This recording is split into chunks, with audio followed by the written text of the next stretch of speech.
You set the budget, you track the spending, you cut the subscriptions, you research the best accounts, you tell yourself this time is different. Then 3 weeks pass, and you are sitting with the same low-level dread, maybe heavier than before. That is not a failure of discipline. That is the system producing exactly what it was built to produce.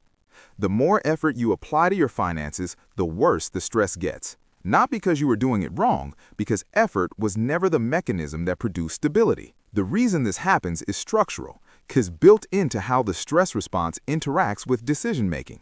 The two systems do not run in parallel. Under significant threat, the deliberate, analytical part of decision-making is deprioritized. The system that responds fastest takes over. The fastest responding system looks for the closest exit, not the most effective long-term route. This is not a character flaw. It is a biological default, and financial systems are almost never designed to account for it. They are built on the assumption that more information and more effort produce better outcomes. That assumption ignores what happens to decision-making when threat is present. The brain under financial threat does something very specific. It narrows. Attention compresses to the immediate problem, the bill, the balance, the gap between what came in and what went out. The wider structural picture disappears. Not because your brain is failing you, because it is doing exactly what it was built to do. The threat detection system evolved for speed. It was never designed for financial strategy. You are scanning for the nearest danger, but the nearest danger is almost never the real source of the problem. Here is what this looks like on a specific Sunday evening.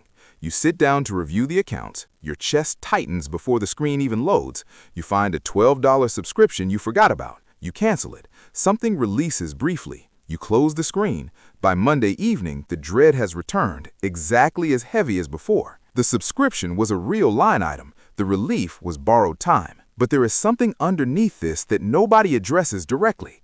Every time you engage with your finances from stress, you are conditioning a response. The spreadsheet becomes paired with threat. The banking app becomes something your nervous system flags as dangerous territory. Over time, you stop looking. Not from irresponsibility, because the system has learned that looking feels dangerous. Avoidance becomes a rational outcome of an irrational pairing. Here's what makes it worse. Every fix you reach for under stress is almost always tactical. Cancel this, cut that, pick up extra hours this week. These actions address real numbers. They are not wrong, but they address symptoms, not the structure that keeps generating them. When the symptoms return, the stress deepens. When the stress deepens, the urgency of the next fix increases. The loop does not plateau, it accelerates. Here's the part nobody warned you about. The effort itself becomes a signal. Every hour you spend trying to fix things sends a message. Something here is seriously wrong. The harder you try, the louder that message gets. You are not imagining the problem, but the signal is amplifying the threat past what is actually present, and your behavior organizes around the amplification, not around the reality. And it goes deeper than that. The fix-it loop obscures a distinction that is critical once you see it. Financial monitoring and financial thinking are two completely different cognitive activities. Monitoring is reactive. It tracks what has already happened. Thinking is structural. It examines why the system keeps producing this outcome. You can monitor with extreme precision and never once engage in structural thinking. Most people who describe themselves as chronically financially stressed are exceptional monitors. They know their exact balance. They know exactly what moved last month. They could reconstruct their spending to the line item, and the stress remains unchanged. Here is the scenario that makes this visible. You've been tracking every purchase for 6 months. You know your patterns in granular detail. You've removed every expense that was cuttable, and the end-of-month number lands in roughly the same place it always did.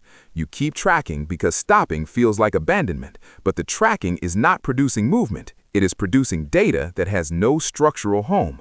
The task displaced the question. The monitoring replaced the thinking. This is where the shape of the trap becomes clear. Financial stress is not a problem that responds to financial effort. It responds to distance. Not avoidance, a different vantage point, the ability to look at your situation from outside the threat signal itself. That vantage point is almost impossible to reach from inside the fix-it loop. The loop keeps the threat signal running. The threat signal keeps attention compressed. Compressed attention cannot see structure. The structure remains unchanged. The symptoms continue. Here's what makes this difficult to see from inside it. The effort feels like movement. You are doing something. You are not staying still. And doing something in the presence of financial threat produces temporary relief. That relief is real, but it is not the same as change. Relief and change are produced by completely different mechanisms. The loop is designed to produce relief. It was never designed to produce structural change. The system does not reward effort at this level. It rewards position, and position is not something you earn by doing more. It is something that changes when you understand the structure you are inside. Every tactical move without a structural change is a response to the alarm, not a resolution of what triggered it. The people who carry the least financial stress are rarely the most disciplined monitors. They are the ones who created enough structural distance that the alert protocol stopped running. You did everything right, and somehow that's the problem. You built the spreadsheet, you tracked the numbers honestly, you cut what could be cut, you took it seriously when other people were not looking at it at all. You sat with the discomfort of seeing it clearly. That is not nothing. That is sustained effort applied with real intention over real time. But the framework you were handed said that financial problems respond to financial effort. More discipline, more monitoring, more control. You believed it because it sounded responsible. It sounded like exactly what a person who takes things seriously would do. Here's what nobody told you. The effort was never the problem. The direction of the effort was. You were applying it to the alarm, not the structure underneath it, and the alarm kept sounding. Not because you failed. That's what alarms do when the structure has not been addressed. You are not behind because you didn't try hard enough. The trying was never the variable that mattered most. Rule 1. Financial stress is a signal about structural position, not effort level. More effort does not resolve a structural problem. It makes the signal louder and the loop tighter. Rule 2. Monitoring and thinking are not interchangeable. Tracking tells you what happened. It does not tell you why the structure keeps producing it. One produces data, the other produces a different position. Rule 3. The fix-it loop carries a cost that never appears in any budget. Every hour inside the loop is an hour not spent seeing the structure. The loop feels like progress. It may be the most expensive item in the system. The stress you feel is not evidence of failure.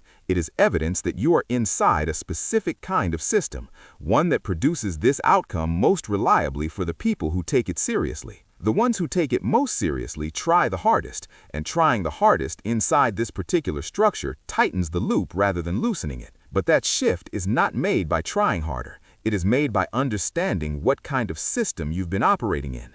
That understanding is where this video started, and it is what every future decision now runs on.